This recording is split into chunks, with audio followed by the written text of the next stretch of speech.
Please, can you stretch? Can you stretch? I need to keep my phone.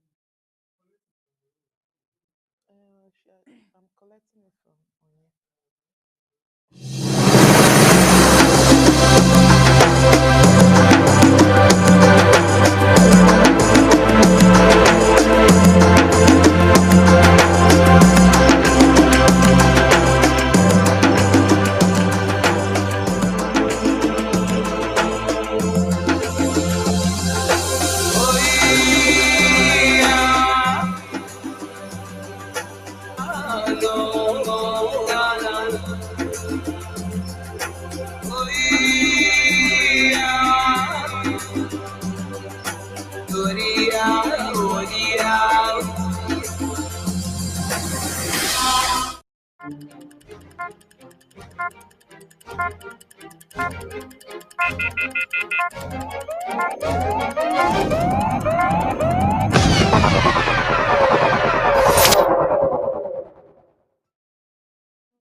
Good evening and welcome to Undaunted, bringing into the news untold stories.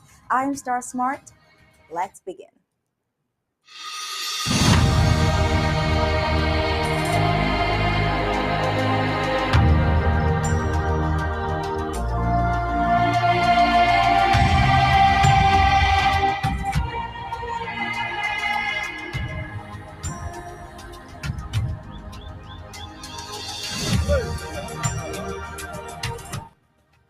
The effects of the war in Amazonia spreads across loss of lives, lack of education, a long list including internal and external displacement of citizens of both Cameroons. Amazonian refugees in neighboring La Republic du Cameroon town of Babadou receive financial aid from Cameroon Social Safety Net Project, a World Bank sponsored program to ameliorate the living conditions of poor and vulnerable populations in sub Saharan Africa.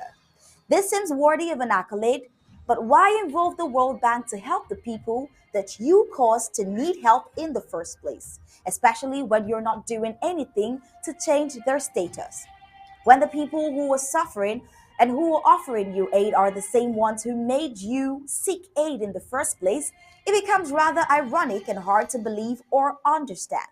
Reports has it that the World Bank project that was launched in 2012 in La Republic du Cameroon has seen 500 vulnerable households in neighboring Babadou benefit from financial assistance. But the sad truth, there would be more that will need the assistance. As a matter of fact, the number would escalate if the root cause of the problem isn't fixed, and I'm talking about the war coming to an end with a rational agreement reached. Meanwhile, while we deal with the La Republic du Cameroon's lack of compliance to end the war, we also face in-house confucianists. Amazonians yesterday woke up to an audio from the dismissed former Secretary of State for Communications and IT, Chief Coup plotter Chris Anu, who now calls himself president, denouncing the flag and nation he is supposedly leading. Absolutely scandalous. This has made Amazonians really vexed for obvious reasons, but if you still ask why, wait until we bring you the full briefings of today and you'll get the answer to this and so much more.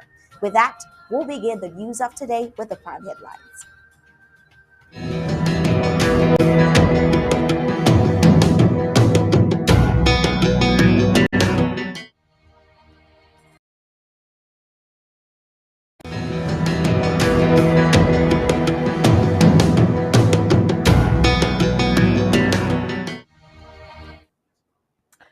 Alright, these are the prime headlines for today. We'll start with the story: the Boy Warriors mounted fierce attack on La Republic to Cameroon terrorists. Today as well, abducted Fon Yakum Calvin Shumitang II of Babalang Ngoken Tuje County cries out for mercy. Over 70 people die following a landslide at a funeral. Also today, and the fighters react killing of theirs render Bamising inaccessible. Ambazonian refugee in Babajo receive 120,000 francs CFA. Today as well, a woman runs mad in Nkwem market after failing to push a 500 francs CFA banknote through. Very interestingly and importantly, the Smith's former Secretary of State for Communications and IT, Chief Coup plotter Chris Anus, who now calls himself president, denounces the flag and nation he's supposedly leading. And in sports, well, Space won and Germany won Group E qualification goes down to the wire. Well, so many for us to talk about. So let's get you the news.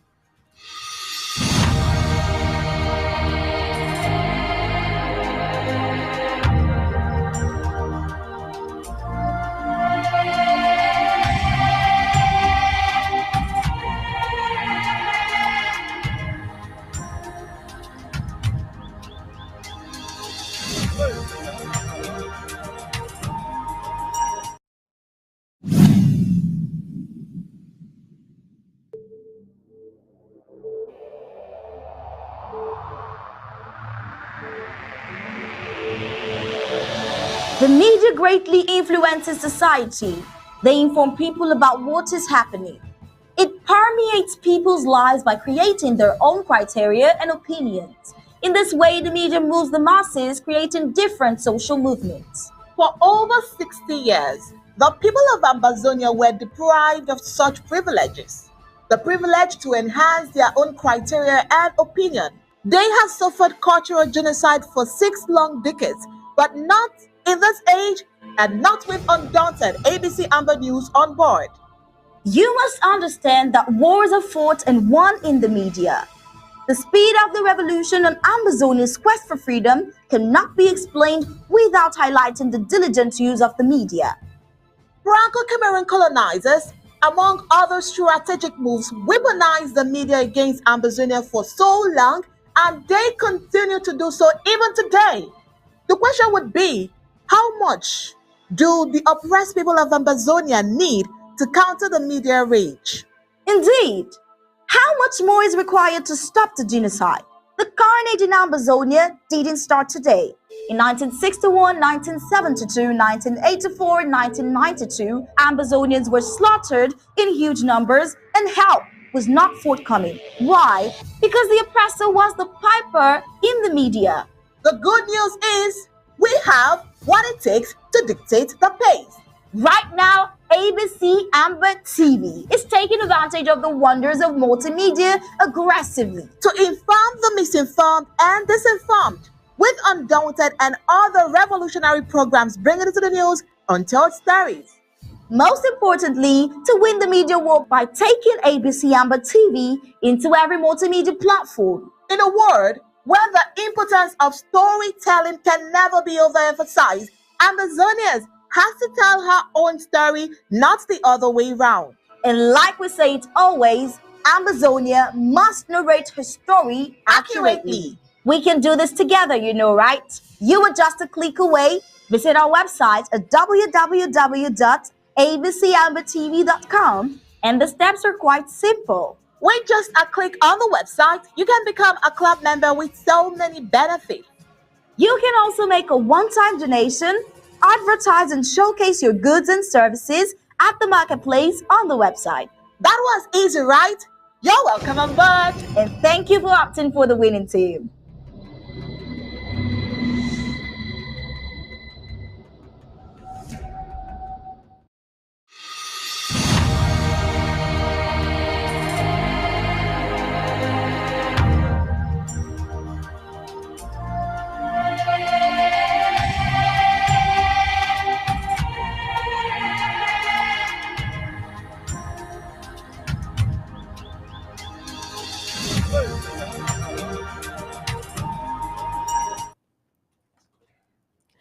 Yesterday, Sunday, November 27th, 2022, at about 5 a.m. Amber time, the Bui warriors, under the leadership of Major General Talk and Do, carried out a deadly preemptive attack on La Republic du Cameroon terrorists stationed at the Colonial Brigade in Squares, Kumbo local government area.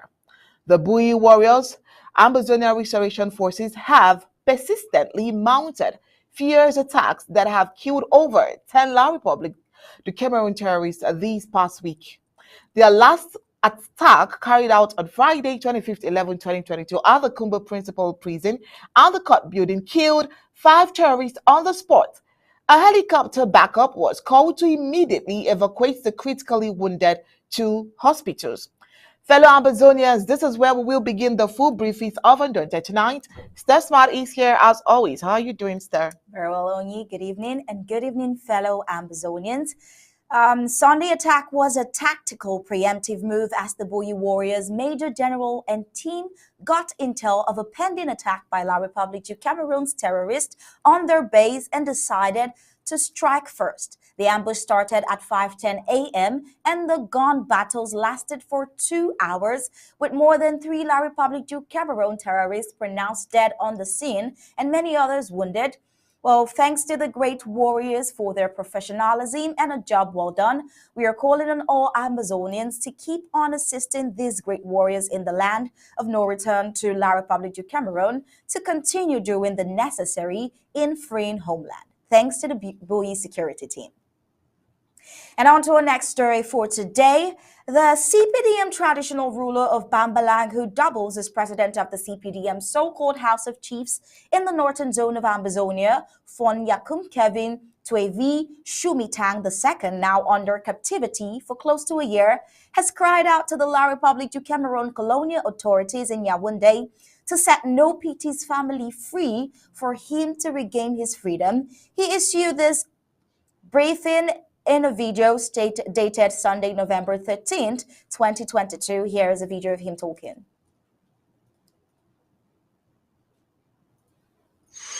Okay, I greet everyone this early morning, this 13th day for November 2022. I be from Kevin Shomitang II, fond of Bambala. I come out this day for cry because I did for year for no pity hand, and he don't talk say if they no leave the family members where they be don't catch and go with them, ye no go leave me for year. So he don't talk say if they leave the family members them today, he go also leave me for year. So I dey use this medium for cry and for plead on the powers that be.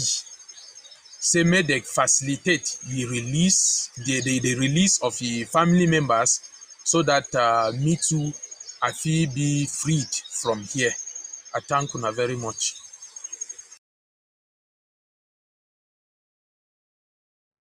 The fawn, who was kidnapped in December 7, 2021 at 5:30 p.m. from his palace, appeared unkept in shabby clothes, pleading with the colonial La Republique du Cameroon government to release the family members of Ambazonian dreaded fighter FM No Peter, saying, No Peter says if you release his family members, he will release me, he pleaded. For 11 months and 3 weeks, no one knew where the fawn was being detained or if he was even still alive.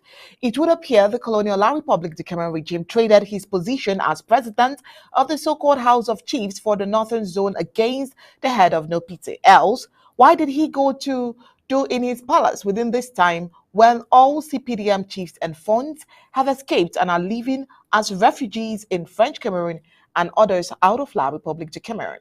Well, how the CPDM phone invited trouble, Undaunted has learned from very unimpeachable sources in and out of Ndop local government area that this CPDM phone only used traditional rites performance in his palace as pretext, having secretly planned to meet with No PT in order to hand him over. The sources confirmed that they actually met this fateful day when the fawn entered his inner chamber and placed a call to the colonial La Republique du Cameroon gendarmes.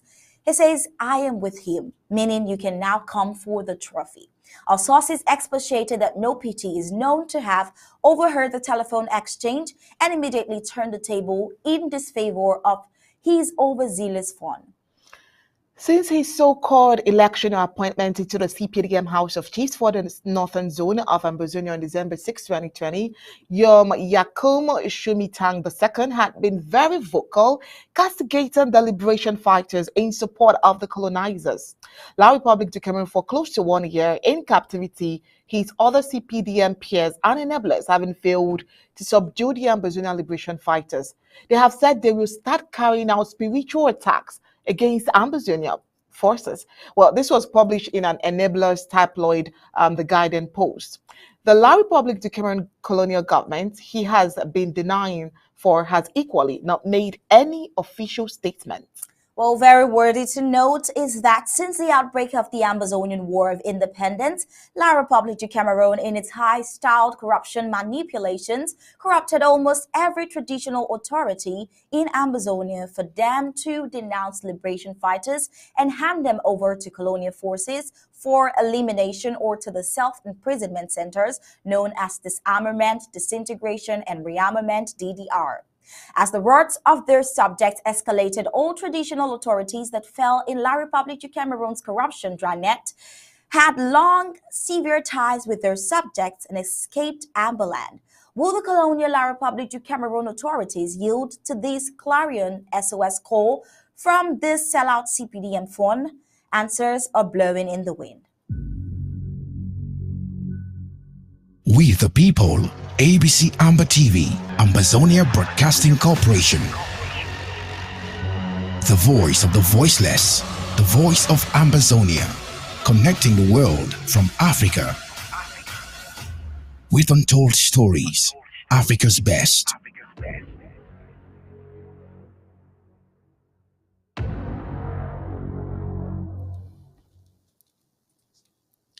Yesterday, Sunday, November 22nd, 2022, was a dark one in Damascus, a Yaoundé neighborhood where a funeral celebration organized by some La Republic de Cameroon Bamilekes from Bangete people turned sour as a dancing stampede saw walls on a slope falling apart, burying some of the victims alive. Yesterday, the 27th of November 2022, since then there has been consternation, there has been mourning, weeping and wailing as families, friends, and relatives remain in shock. Some of the corpses still being uncovered. Very disheartening. We see that these landslides that we report in southern Cameroon are not just peculiar to southern Cameroon's Amazonia, but also La Republic du Cameroon. A neighbor told that canopies and walls collapsed, killing plenty of people. Number not yet known. Some have been rushed to the hospital, some still struggling between life and death. Firefighters are still trying to rescue whatever and whoever they can. We are equally helping with hose and spades to dig the rubble, they said. As investigations opens up, many blame the incident on haphazard land used in La Republic de Cameroon's political capital, which banks on survival of the fittest. Poor and improper urban planning in this so-called La Republic de Cameroon's capital, which is an eyesore in the 21st century. While Undaunted equally understands that Damascus harbors a good number of Ambazonians, some of them being victims of the Liberation War, while others settled for work purposes. Our Bamileke neighbors have a tradition of organizing funeral celebrations at the end of every year, and this was just one of such celebrations that turned sour. It is really sad. Well, here is a video that you should see for yourself of the incident, and viewers' discretion is advised.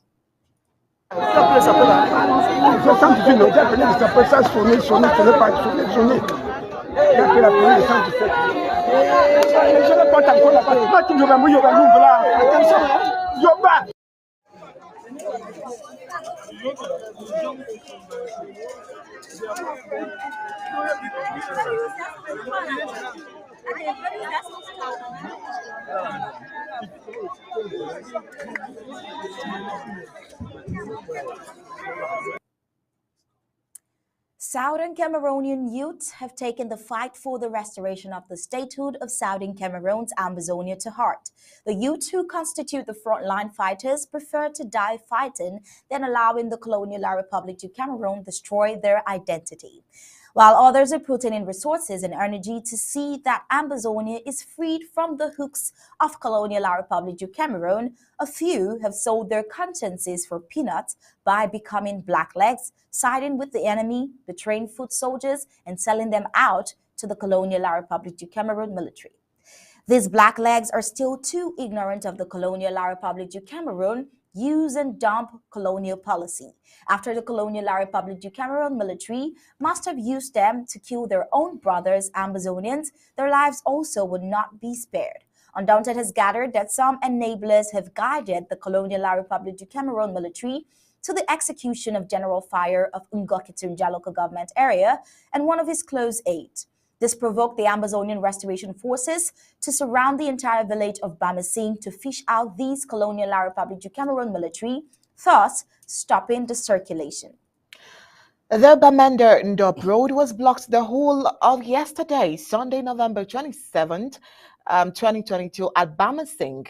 Now, according to reports, some blacklegs led Colonial La Republic de Cameroon military at the early hours of the day at about 5 a.m. to the hideout of General Fire of Ngokentuja. This investigation, as gathered by Undaunted, led to the killing of two fighters. General Fire did not survive the surprise attack alongside one of his close aides. Realizing what had happened, the Ambazonian Restoration Forces then surrounded the entire village where the colonial military had entered, planted lots of traps at all entry points. Now, this caused a lot of tensions, and the entire Bamising has been very tense. All the cars and road users plowing the roads Bamenda to Ndop, Kumbo, Oku, and other localities were stranded. They could not continue with their journey as the frontline fighters were aiming at the colonial La Republic of Cameroon. For fear not to be victims of stray bullets, and after waiting from 7:30 a.m. till 4 p.m., they had to make U-turns, same as those coming from Ndop, Kumbo, and other areas to Bamenda. Well, Undaunted has nose on the situation and will report with new development. Well, moving on with our news into humanitarian crisis, the effect of the war in Amazonia spreads across loads of lives, lack of education, a very long list including internal and external displacement of citizens of both the Cameroons. While Amazonian refugees in neighboring La Republic du Cameroon town of Babadju has received 120,000 naira 120,000 francs CFA each for upkeep. This assistance came from Cameroon's Social Safety Net Project, a World Bank-sponsored program to ameliorate the living conditions of poor and vulnerable populations in sub-Saharan Africa. It equally aims at improving behaviors related to their health, nutrition, and education. Well, last Saturday, November 26, 2022, over 500 vulnerable households benefited from this assistance, being their sixth in this program.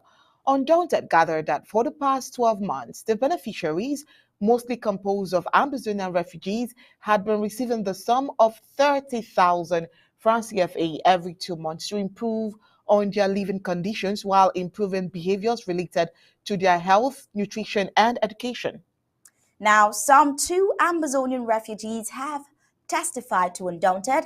Mr. Mondo Vicent is a refugee from Batibo local government area who says he did not believe in the project when he first heard of it, but his mind changed later. And this is what he had to say.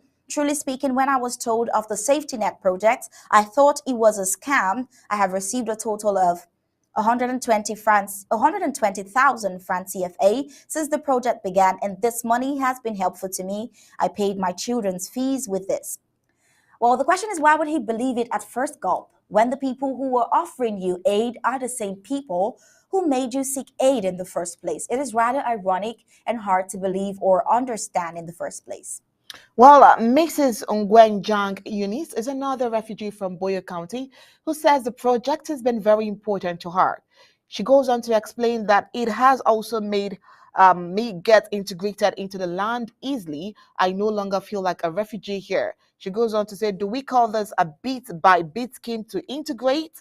Starting with the IDPs, then maybe the rest of the vulnerable peoples of Ambazonia until the people assimilate the peoples of Ambazonia into a federation. Well, we are on close watch to this. Well, Cameroon's social safety net project started in neighboring Babadju in August 2021 and the payment process began in December 2021. The World Bank project that was launched in 2012 in La République du Cameroon has seen 500 vulnerable households in neighboring Babadju benefit from financial assistance.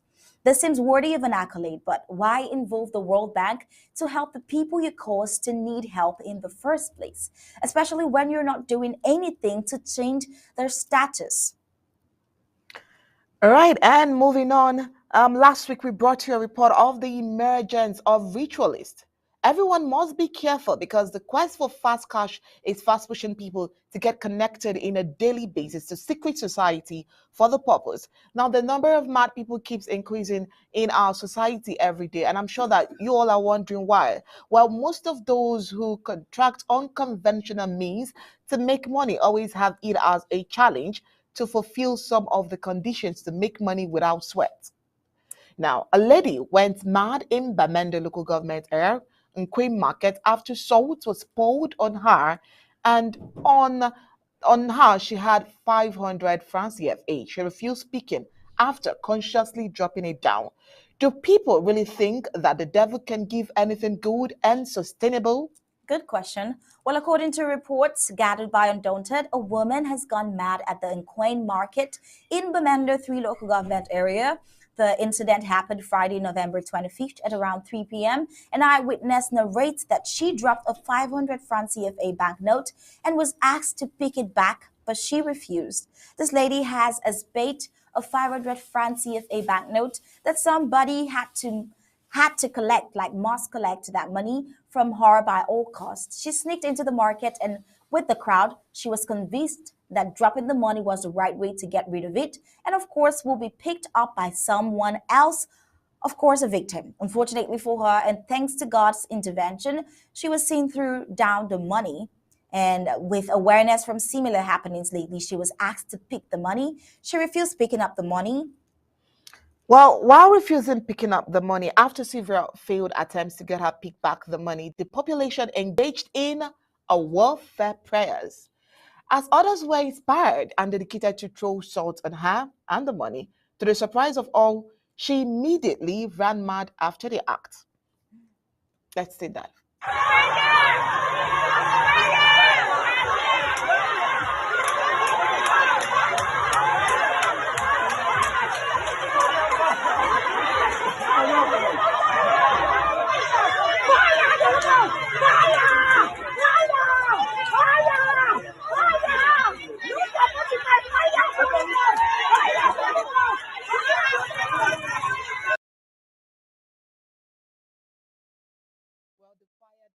On did that, I'm sure. Now, this is coming just some few days after a similar incident happened in Damascus neighborhood in Yaoundé, the colonial political capital of La République du Cameroon, where a woman dropped a 1,000 francs CFA banknote and was asked to pick it back, which she did, but immediately ran mad as well after she chewed up the money.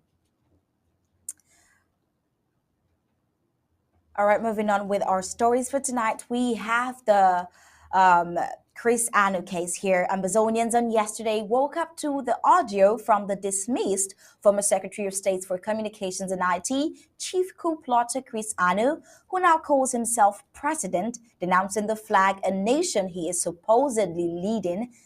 Very scandalous. This has made Amazonians really vexed. And why? I told you I was going to bring you the answer.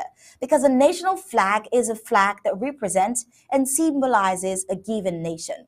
It is flown by the government of that nation, but usually can also be flown by its citizens. A national flag is typically designed with specific meanings for its colors and symbols, which may also be used separately from the flag as a symbol of the nation. The design of a national flag is sometimes altered after the occurrence of important historical event. Now, the burning or destruction of a national flag is a great symbolic act.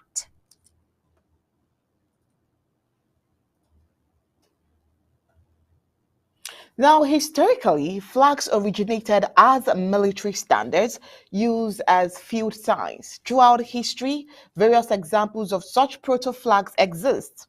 The white cloth banners of the Zhou dynasty armies in the 11th century BC, the vexillum standards flown by the armies of the Roman Empire, the black standard famously carried by Mohammed, which later became the flag of the Abbasid Caliphate, and the various raven banners flown by Vikings chieftains.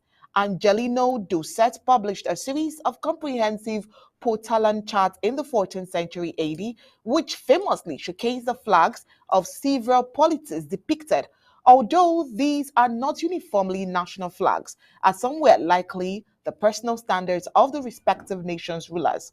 The practice of flying flags indicating the countries of origin outside of the context of warfare became common with the maritime flag. The current design of the flag of the Netherlands originated as a variant of the late 16th century orange, white, blue Prinsenvang Prince flag that was used in the Dutch War of Independence of 1568 to 1648. Evolving in the early 17th century as a red, white, blue satin flag, that's the state flags, the naval flag of the States General of the Dutch Republic, making the Dutch flag perhaps the oldest tricolor flag in continuous use, although standardization of the exact colors is of a much later date. Now, during the age of sail in the early 17th century, the Union Jack found its origins when James VI of Scotland inherited the English and Irish thrones as James I on 12 April 1606. The new flag represented this regal union between England and Scotland was specified in a royal decree, according to which the flag of England, a red cross on a white background, known as St. George's Cross, and the flag of Scotland, a white saltire on a blue background, known as the saltire or St. Andrew's Cross, would be joined, forming the flag of Great Britain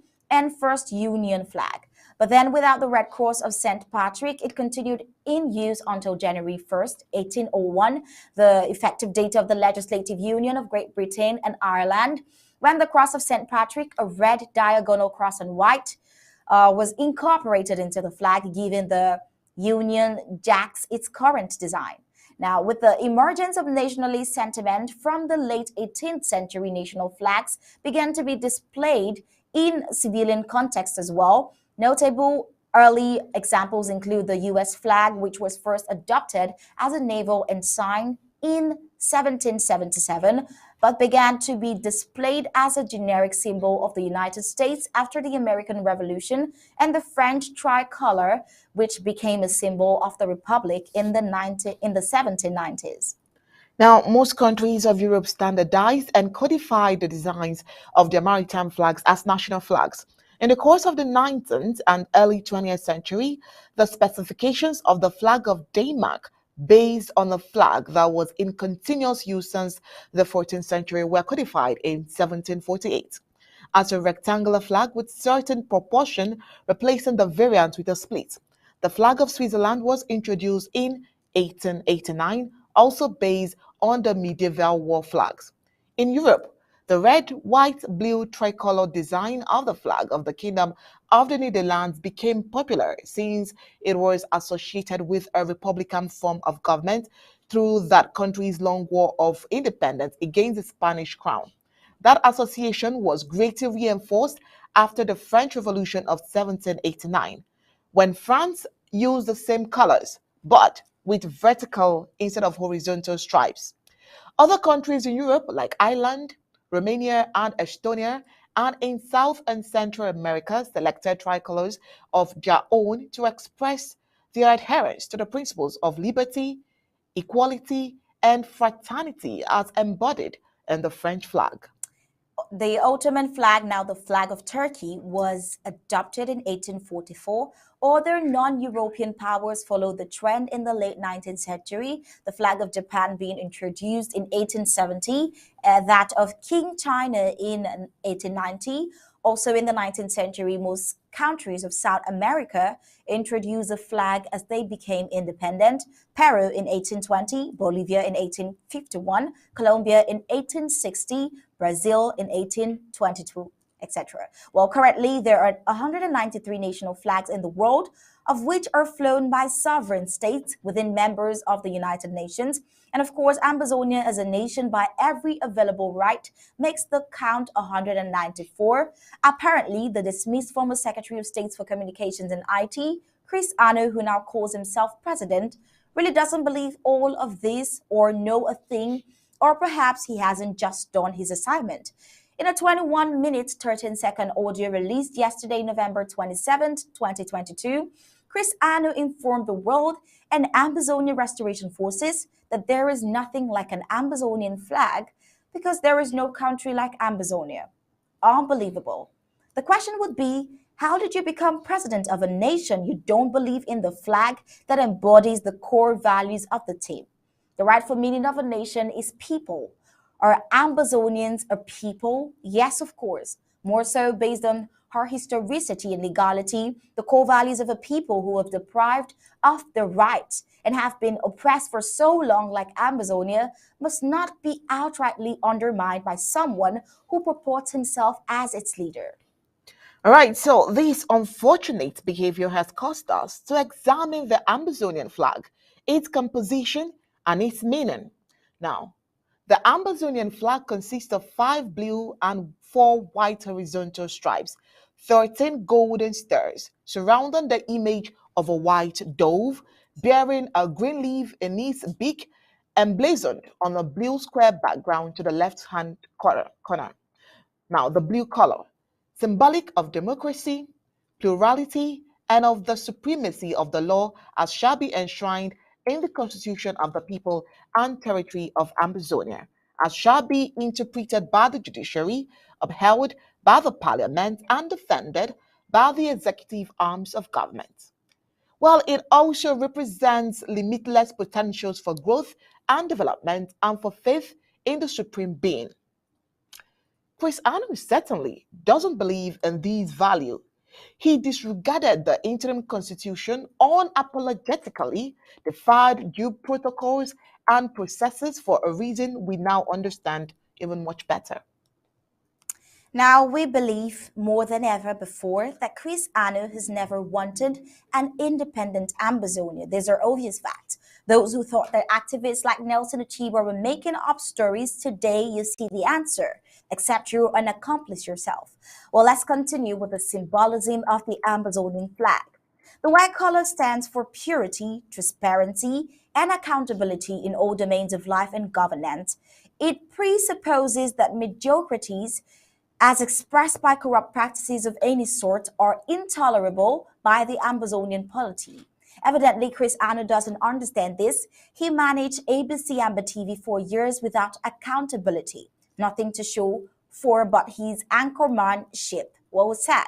And the dove on the flag is a reflective of the foundation upon which Amazonians stand, which is the principles of God, and it represents the Spirit of God and his endowment as a significant model and an anchor to the nation. It is also a symbol of peace and tranquility as significant ideals and value to the state and people of Amazonia. We are reliably informed that Chris Ano rejected his Christian belief in broad daylight for his ego, denied reconciliation even when his pastor friend called him for it. All right, the green leaf born in dove's beak. Now, it's a representative of assurance of good news despite the rising tide of any prevailing but temporary storming circumstances.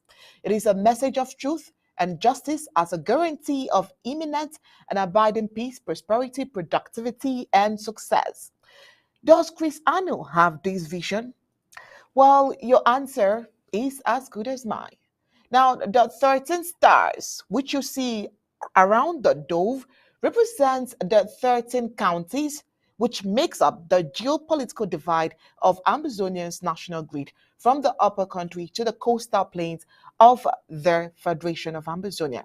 Now, Miss Anu is advocating for federalism because he doesn't even think that the 13 counties are worthy enough. Actually, the golden color, this indicates that all 13 counties have priceless value across the national territory with a strive for balanced development based on the principles of equity and equality. And now the dove light. The Doe's flight, it represents the cherished ideals of visionary focus, hard work, liberty, and freedom. These are values of the Amazonian nation that we have seen Dr. Sacco holding them so tight in his heart. By their fruits you shall know them. At least we now know who is the true leader in heart, not just in words. Well, tonight we have with us the amazing barrister team in Basia who's going to go through this particular issue with us here on Undaunted tonight. All right. Good evening, Barrister Tim Basia. Nice to have you here.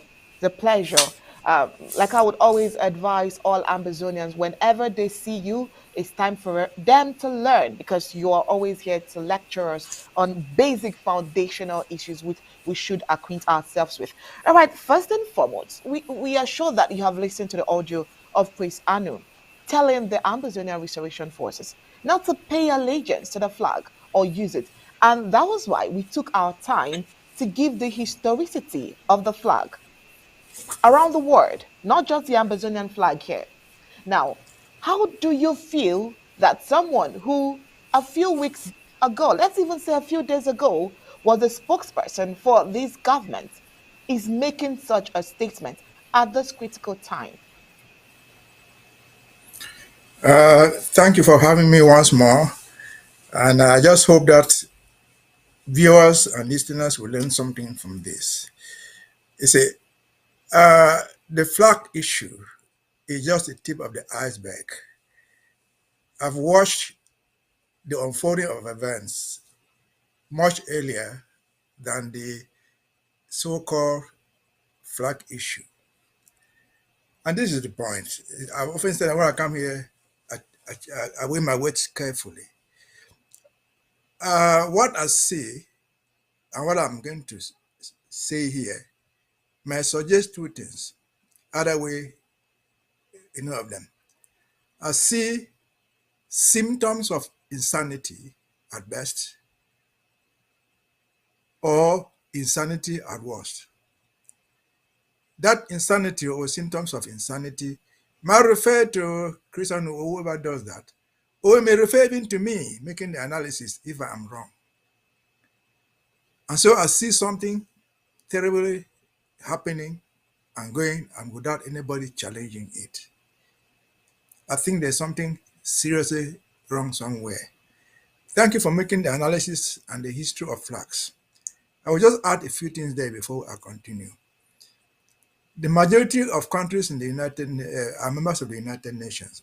Not every country, no. 193 members are there. Each of them has a flag in New York. And interestingly, the United States, for example, which is one of the most powerful members of the United Nations, has a flag. Its flag is not bigger than the one of Serbia or even than the one of Equatorial Guinea. It's not taller than any other one. All the flags have the same height. They have the same size to show the equality of nations. But what is a flag? All those 193 flags you find there are pieces of cloth designed in different ways to carry something different for the people. A flag is a symbol for the people.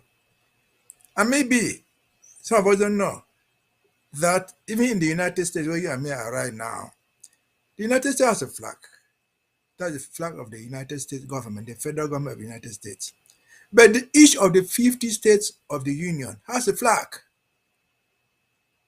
that floats at their capital house. Each of the 50 members of the U.S. country has a flag. In the UK, the Scots have a flag, the Irish have a flag, before you have the United Kingdom flag. So these flags are there all the time. They are a symbol of a people. They represent what the people stand for. Again, I said it sparks some type of insanity, or at least symptoms of insanity. Why? Let me go back to where I've watched these things carefully to come to this conclusion. See, let us give, for the purpose of this debate, let us give Cristiano the credit of being a president. Let us just give him that. He's a president. But he's the president of who and of where? He's supposed to be the president of Ambazonia. How did he get there? He was either appointed, elected, or chosen by some people and called president. Why? Because before them and before all of us, there's something we call the interim constitution of Ambazonia. That constitution is called the Constitution of Ambazonia. And so they're supposed to follow it. What is amazing is this.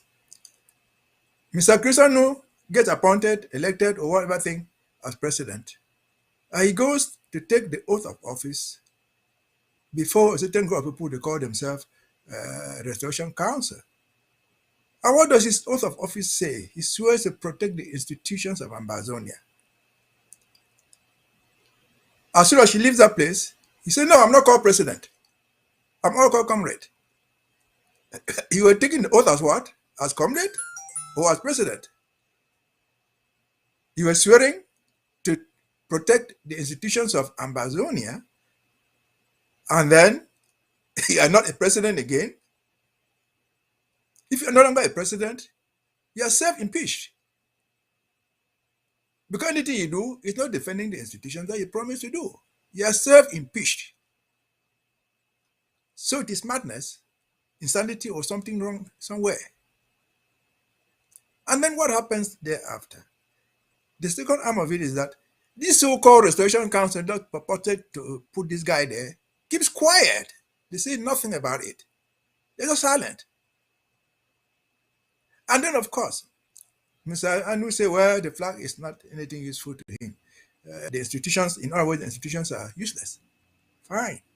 But you find Mr. Anu signing pieces of papers as president over a logo, headed Federal Republic of Ambazonia with the flag right there. The flag is part of the logo. So is this normal? Does this spark normality in a human being? A leader of that country? Something is wrong somewhere. You see, I said a flag is a piece of cloth, but it has a lot of symbolism. You find even in the United States. When they go to war to fight Iraq, when they go to Afghanistan, they say they are defending the flag, because that is a symbol of the state of the United States, or of the state of France, or of the state of any other country in the world. They fight to defend that flag, a symbol of what they are. When the Americans say we're going to Iraq to fight and defend the flag, they are not fighting because the Iraqis will come here and catch them. They are fighting to defend the principles, the American principles that are enshrined in their constitution. The freedom to speak, the freedom to say what you like, the freedom to vote. They want those symbols to be replicated around the world, and they will fight and die for it. They invent weapons, nuclear weapons and other weapons, to defend the flag. The Russians are fighting over there against Ukraine, defending their flag. Maybe people don't know this. According to the Russians are allowing NATO to come next door to destroy them. And they won't see that. They would die for that. So anybody who comes out and says, well, I don't respect the flag, that's quite okay. If you don't respect the flag, if the flag is nothing to you, then the institutions are nothing to you. You can say that as a free man and go free. I can say it, nothing binds me. But as a president, as a leader, you say that you are self-impeached. Full stop. You are self-impeached. So again, either some insanity somewhere coming from there, or the insanity coming from me giving this analysis. Either way, we shall all have to judge what is going on. Again, Mr. Restoration Council, since you have refused to agree that you are no longer there, where are you? Where is the oath you administered to your president, who denounced the oath the next hour and said he was no longer president? What did he do? What have you done? Where are you when the president you put there come out to say, I don't respect the flag, which is enshrined in our constitution? It is written there in the constitution. The flag shall be this. They put it there. If the flag is no longer useful, it is no longer part of the institution, then by your own judgment, whoever is saying that, and you are in a leadership position, you have to resign. You just have to go. because you're defending nothing. If any Ambazonian president is not defending the Ambazonian flag, that's fine. And I say this again, you see, we have all these people claiming to fight for Ambazonia. AGOV have their own flag. They have their own symbols. All they have their own symbols.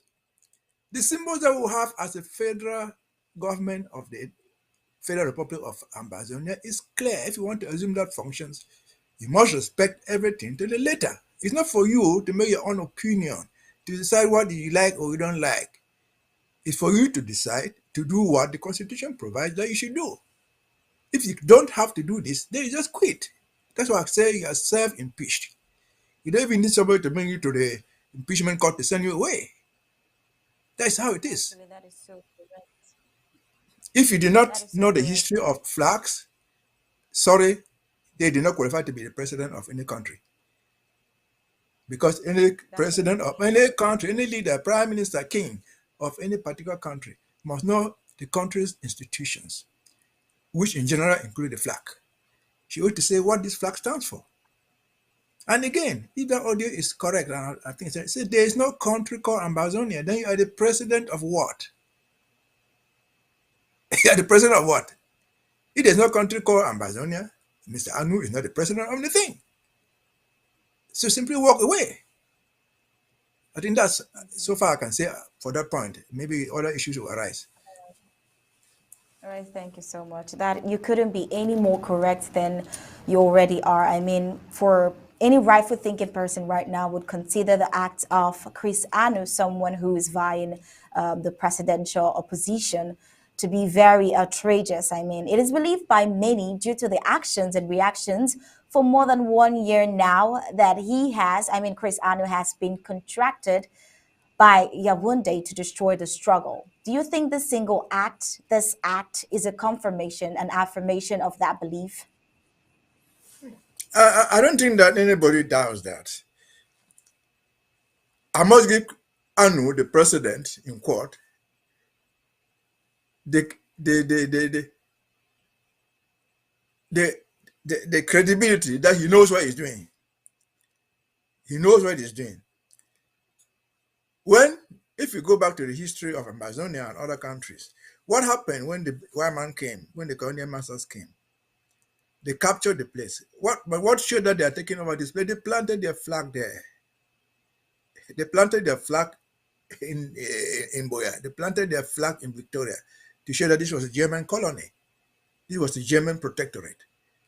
And so, if that flag has no meaning, because once people saw the flag standing there, they knew that area has been conquered by the Germans, has been conquered by the French, has been conquered by the British.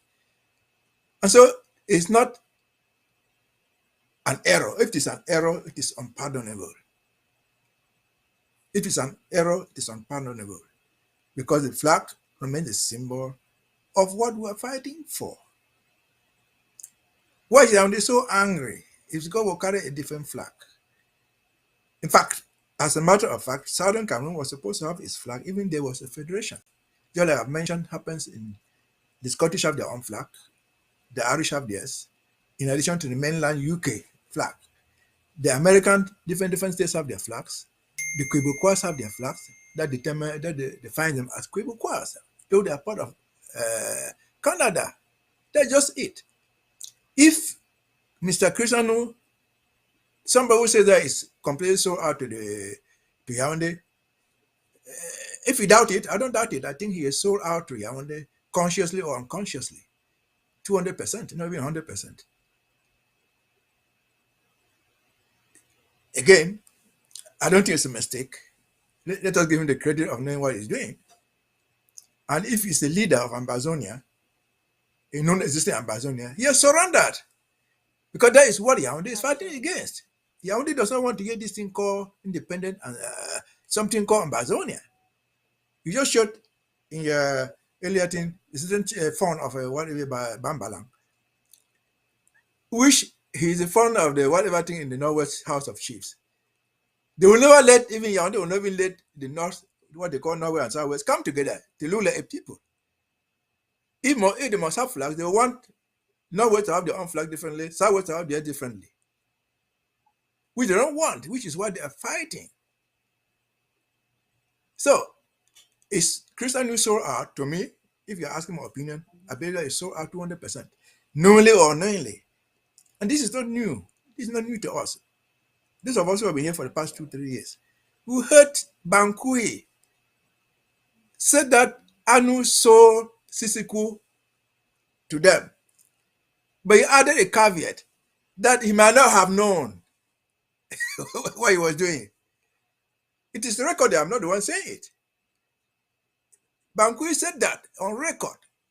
Anu saw us who did that through Anu, although we don't know whether he knew what he was doing. So how stupid shall we have people at the leadership of this thing Actually. who will take us to hell? Nobody ever, people who in the Christian world, in the Catholics, where people go to purgatory, and from purgatory they go to heaven. We've not seen anybody who has gone to hell, and from hell has gone up to heaven. You go to hell, that's the end, you don't come out of it. So, Mr. Anu, take my words seriously. Quote me anywhere. I think this is more than suicidal for this struggle. And Mr. Restoration Council, Park Kumita and this clique of people, I don't want to say that they don't know what they're doing. Play your role. You are the one who put this guy there. The role of the Restoration Council is to do the check and balances. If you are trained for the revolution, you cannot let it slide into the mud. You cannot let it be burnt into petrol. So again, I hope they're watching and I hope they're listening to me. Quote me anywhere. Maybe I'm insane. Show my insanity. You have your experts there.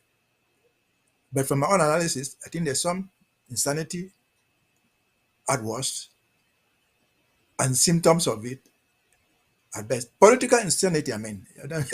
I mean political insanity. Of course. Yeah. I don't mean that because even if you and me know what we call Christmas, we can find them in Mancon Market, can find them in Kumba Market. They don't go naked. They don't see fire and go and jump inside there. The Christmas will see fire and run away. He doesn't see a river running and then he jumps inside to be drowned. No. He has some sense in his head. So even insane people have some reasoning. Sometimes the reason. You just share that audio of a woman who put some money there. That one, the incident in particular. Well, when the crowd was so hard on her, what did she do? She pulled out her kaba. But she left her panty. You're a woman. The best thing you're hiding is not your breast. Nobody can see that nonsense. It is that thing that covered by that small V under you call panty. She didn't pull out her panty. Even though people say that she was mad. She was not mad. She was pretending. Why did she not cut off the panty and go naked? She didn't do that. Well, The levels. So even insane people have some we- sense. all right. Thank you, madam.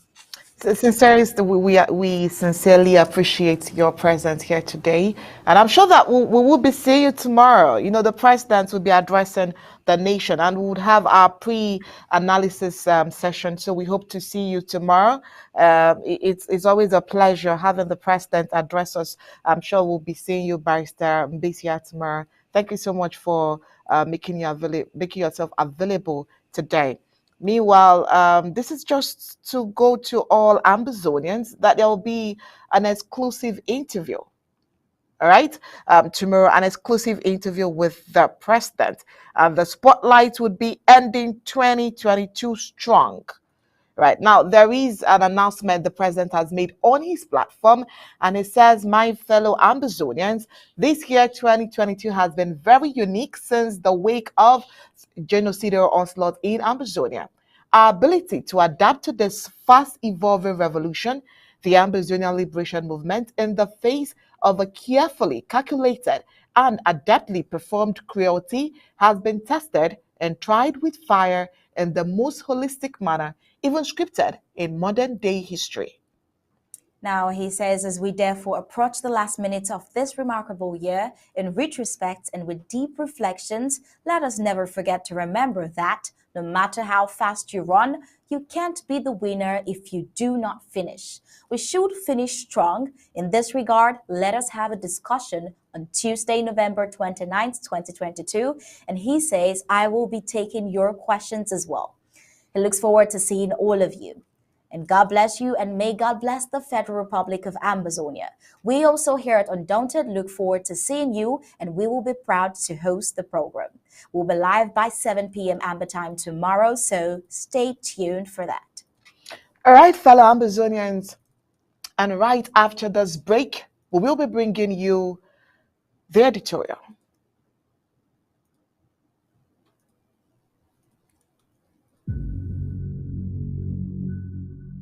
We the people, ABC Amber TV, Ambazonia Broadcasting Corporation.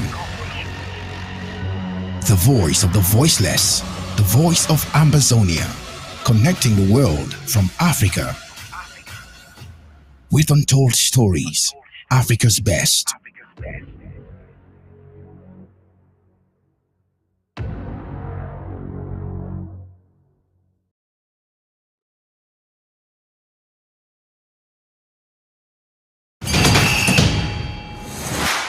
In our editorial on Thursday, we looked at a message from Deacon Tasang Wilfred to Ambazonians focused on exposing the axis of treachery, denunciation of the irregular RC impeachment, and the way forward.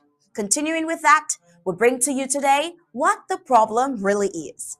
The problem, following the abduction of President Ayuk Tabe and his team on January 5th, 2018, an acting president was elected from amongst his peers in the cabinet to hold the fort and prosecute the struggle. From the unfolding of events since then, it is abundantly clear, as we shall see subsequently, that some people believed they were better options to Sacco.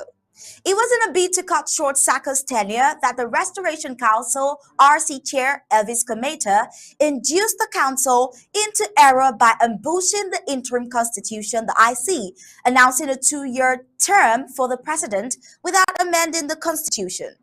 It was assumed by this group led by Elvis Cometa and Chris Anu that the President Sacco would fail woefully, but things did not turn out that way.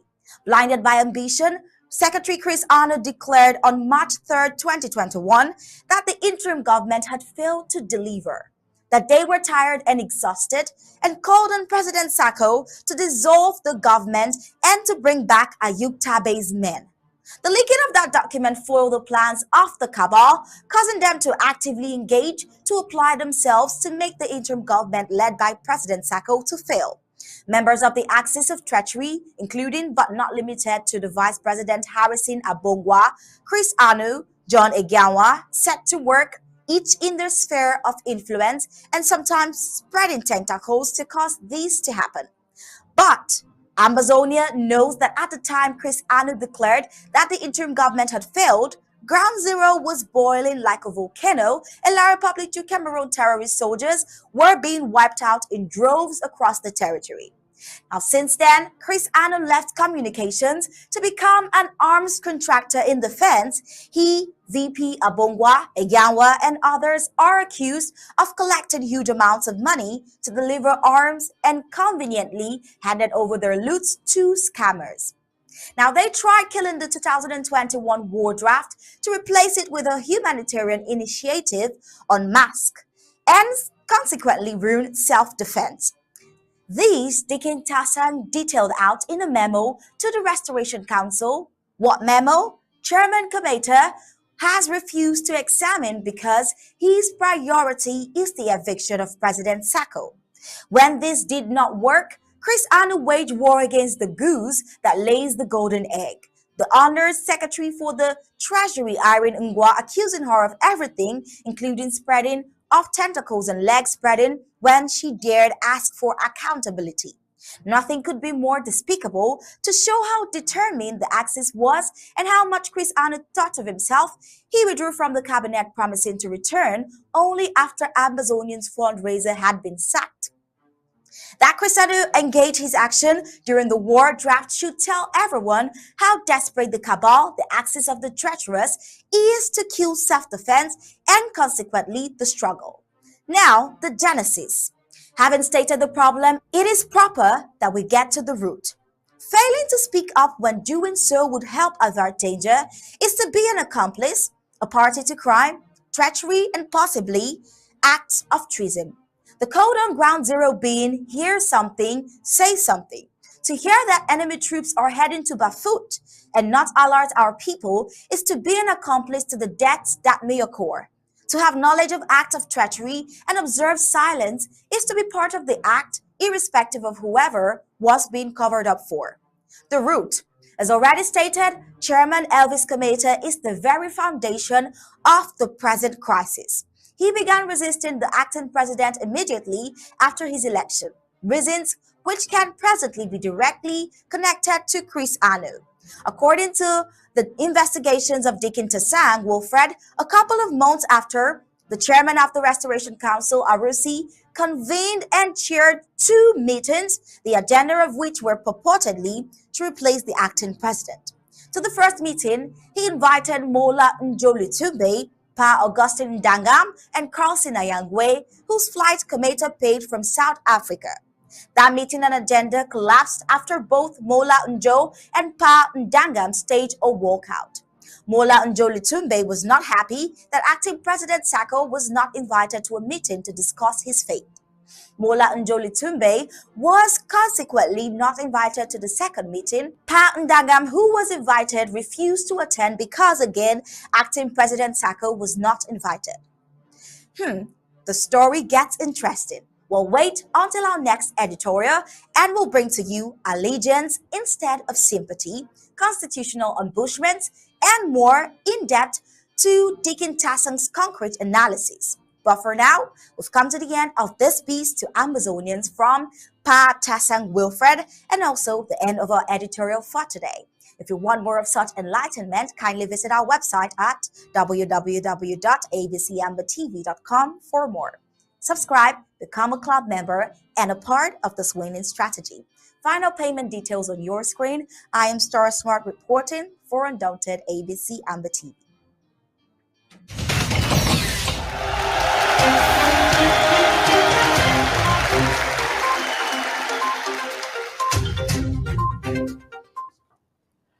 And in sports, well, the Qatar World Cup is going on and it's on fire. Spain won, Germany won, Morata Nets Group E qualification goes down to the wire. Now, this is how fine the margins can be. Had Nico Slaughterberg not raced back to steal the ball from Alvaro Morata's feet, Germany's World Cup would hang been a threat. Well, we'll bring you more on that, but Gab Ellison has more. Latest world sports. Football. Spain won, Germany won. Morata Nets. Group E qualification goes down to the wire. This is how fine the margins can be. Had Nico Slaughterberg not raced back, his jaw tight with effort to steal the ball from Alvaro Morata's feet, Germany's World Cup would hang by a thread. For the second tournament in a row, a group stage exit would loom.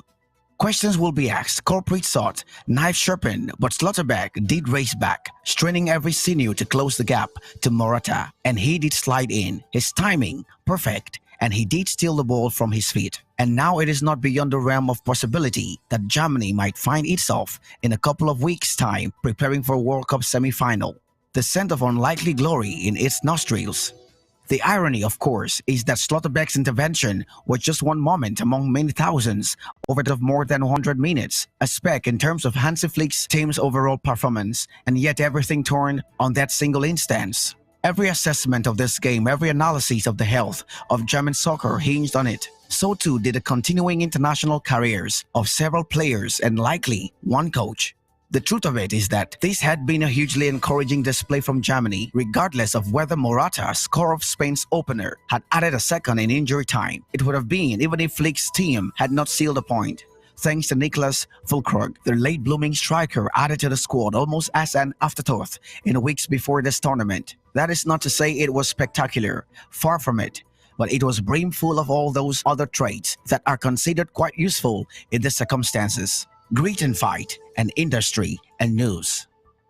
Germany richly deserved this point, one that means it goes into its final game knowing that a victory against Costa Rica will, in all likelihood, carry it into the knockout rounds. After that, the field opens just a little. It might be Morocco in the last 16 and Portugal in the quarterfinals. Germany came within a whisk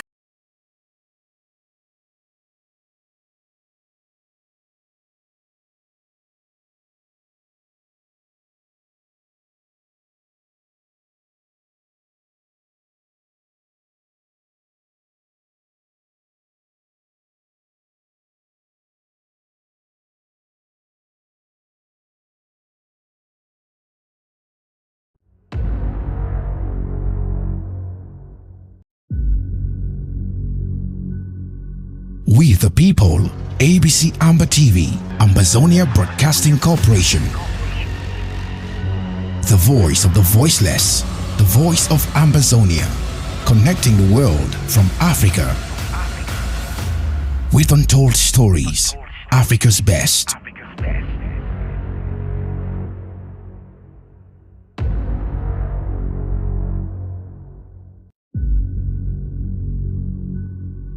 We the people, ABC Amber TV, Ambazonia Broadcasting Corporation. The voice of the voiceless, the voice of Ambazonia, connecting the world from Africa. With untold stories, Africa's best.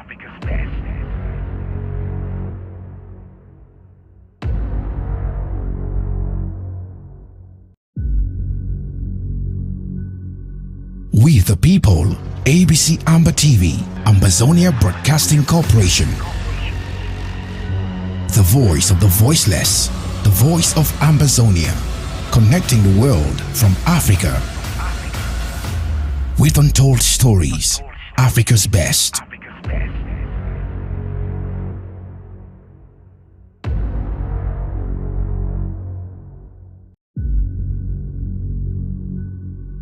We the people, ABC Amber TV, Ambazonia Broadcasting Corporation.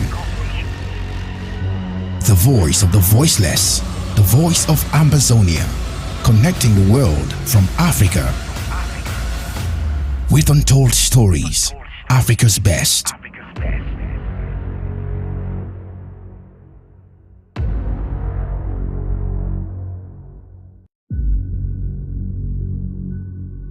We the people, ABC Amber TV, Ambazonia.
Today, na Monday, when number 70 for inside this month of November 2022, na me Gerald Fire of the 5 Pass of Bamuka, the spokesman of the ARF and the Gokotunya County whole front. We the ARF of Gokotunya to bring out this audio for una today. Now for make me some of una way una be confused whether struggle to go up or to go down, means of una struggle for understanding with the past. We the ARS we come for make a know say from the beginning of this struggle, all we the fighters and we will fight. Now for say Moko liberate this land until reach Boya. But la publica enter everything for media for do that usual work for use money for confuse and fighter them. They know the key military again. So where they see you, where the key military over they go struggle for give money for that fighter, they may they struggle for kill you. But we the areas of them, for example Amazonia, we deny, say how we don't start this war so they don't kill our friend, they don't kill our brother. We not go ever take money on top our brother blood for any reason. So Maurice Boya. So now what I see every day, where they say say lockdown the car, you will hear come back kind general, you will hear come back kind colony, they come back kind people of Amazonia. You will hear come back kind people of Ground Zero, where they can't talk.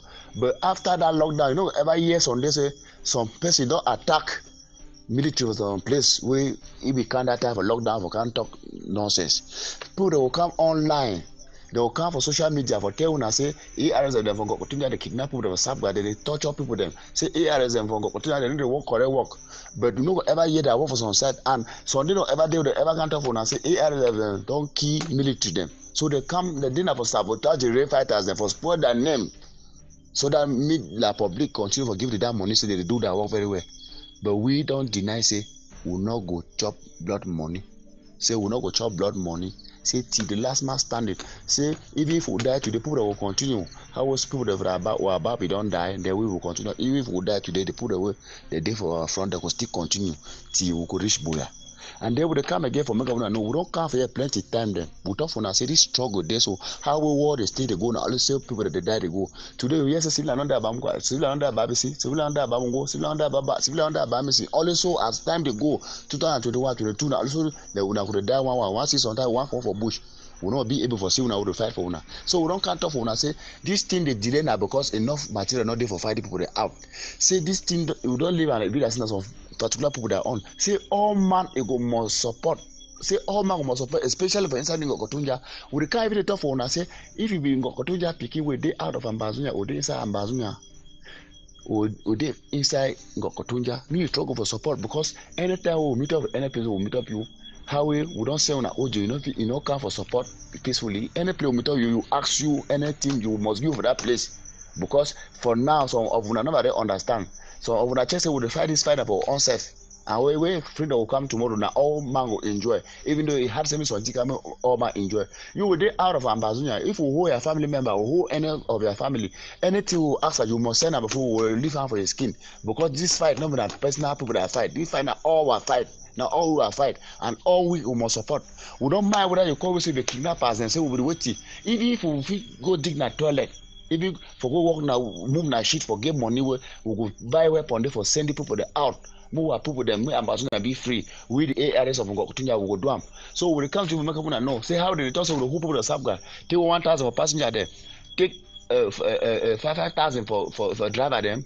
When it come to them for make people know, say we any person want enter from Ngokutunya, we want come out. If you be passenger, who you 1,000. If you be driver, who you 5,000 for have your control. Because we will ever come out stand for road so. Now for the tonton for road so that the la public terrorists go fit come more ginger give for that hit. So but how we not use that like propaganda. So there's some people that pass here go lie. They say mommy go take my money, will come and lie say with the wrong cash for sub go take the money. But nevertheless, we don't talk say any person will talk against the child of God. Me not say they talk against God. And one day he will rape the soul, he will rape which way swam. So that is more information that go out to people now. May everybody remain blessed and will remain safe. And may everybody take care of tough every day. Say one of the year gone. Place we did the sleep for ground, not the struggle for see what you pass. Because in the course for the do what you really pass, stable if we take you a man to die 2 times.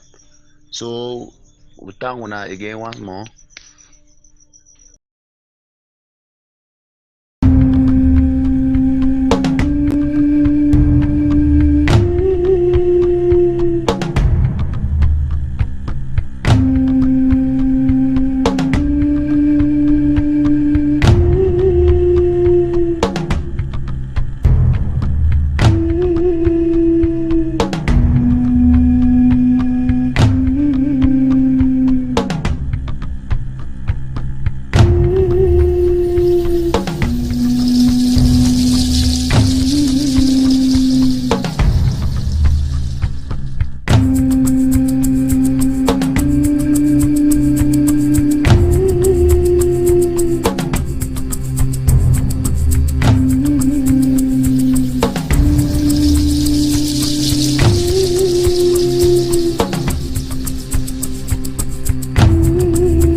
All right, well, welcome back.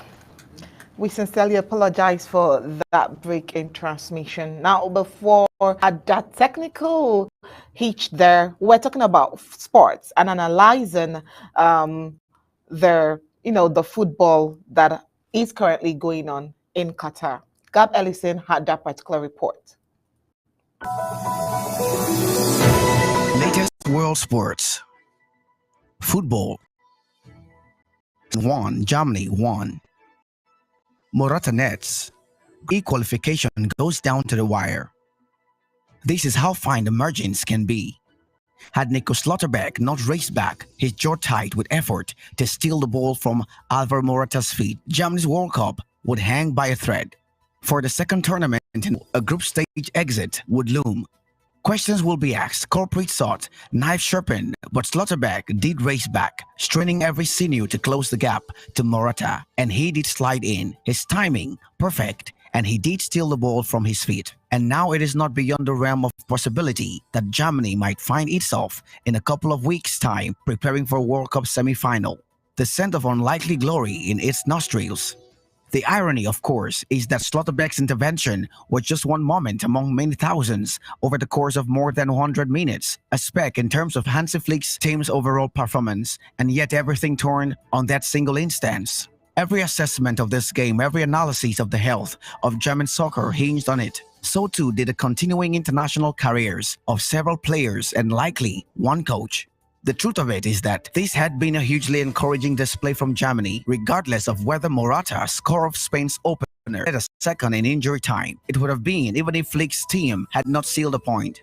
Thanks to Niklas Füllkrug, their late-blooming striker added to the squad almost as an afterthought in the weeks before this tournament. That is not to say it was spectacular, far from it, but it was brimful of all those other traits that are considered quite useful in the circumstances. Grit and fight, and industry, and news. Germany reserved this point, one that means it goes into its final game knowing that a victory against Costa Rica will, in all likelihood, carry 8 out rounds. After that, the field opens just a little. It might be Morocco in the last 16, and in the quarterfinals, Germany came within a whisker of yet another event in the World Cup. The margins, though, are fine. All of a sudden, it can see nothing but promise. The following games will be coming up tomorrow, match day 3 and the last games of the group. Netherlands will be taking on already eliminated Qatar. Ecuador will battle things out with Senegal. Wales will battle things out with England, while Iran will lock horns with the United States of America. Tennis, Davis Cup.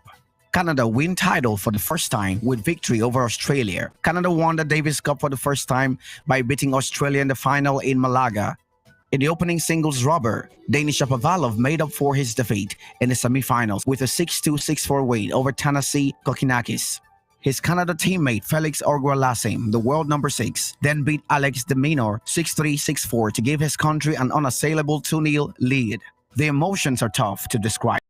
All of us here, we've dreamed of this moment. It's really a dream come true.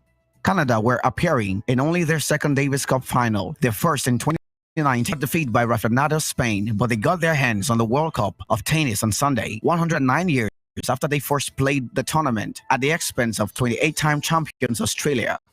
Shapovalov, ranked 8th in the world, raced into a 4-0 lead against Kokkinakis before the Australian got a game on the board. But after wrapping up the first set, Shapovalov broke early and put his country on course for a historic win. Auger-Aliassime faced a tougher challenge in world number 24 de Minaur and was forced to fend off 3 early break points rubber. He finally got a break himself in the 8th game, and after sealing the first set with an ace, he defended 2 further break points before going on to clinch the title for Canada. We all developed as players individually. We got better and better over the years, Auger-Aliassime added. We're more ready for these types of moments, but it's never easy to pull through. Gab Ellison reporting for Undaunted, ABC Amba News.